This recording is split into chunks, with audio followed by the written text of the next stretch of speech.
Hello, back with another update. This time we're taking a look at the inventory again, but more specifically an extension to the inventory, which is dropping items and then picking up items. To exemplify that, I'm just gonna first spawn a few items in the world. These are gonna be like my pickable items. We can have like anything here. And then it's now set to auto pickup when I just go in range of them, and they're gonna appear in my inventory. That's perfect.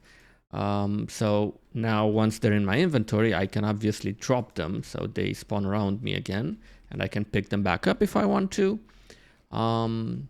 It's a very simple mechanic, but I actually needed this. So let's just say that I spawn a lot more items here, right?